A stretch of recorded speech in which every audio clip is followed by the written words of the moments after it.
Hi, it's me again with Corel Draw Tips and Tricks, and I made a couple of videos the other day, and even maybe today, about using the Shift key to make an ellipse grow from the inside out evenly. So I'm going to Control D and make a duplicate of this, and then I'm going to hold down the Shift key, and it's going to grow my circle or my ellipse in a perfect shape around that. Well, the person emailed me and said, I can't get it to work on an oval. Well, that's because an oval isn't even. So let's Control D, and then let's hold down the Shift key, and you can see it's a lot thinner on top than it is on the outside. So on an oval, you want to do that. If you want a perfect line around there, just go to Effects and contour to the outside with rounded corners, which would really matter in this case. And we're going to do it in black so you can see it.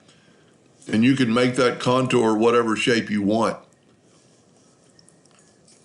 0.05, let's say, and it makes it quite a bit bigger. Now, if that isn't big enough, you can go right here and just edge this up, keep putting this number up until you get where you want it to be.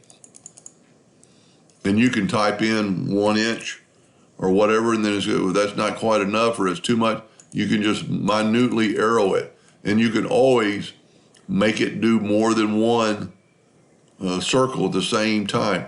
Then your distance between your items are exactly the same. So if we want to break this apart, just select it and go to Group and go up to Object and break the 3 objects apart. If you have just one contour, it'll break just the contours up. So now we need to go Object and ungroup those. So if that's the size you're wanting around there, then you can just delete the other ones. Anyway, I hope that answered their question, and thank you for watching.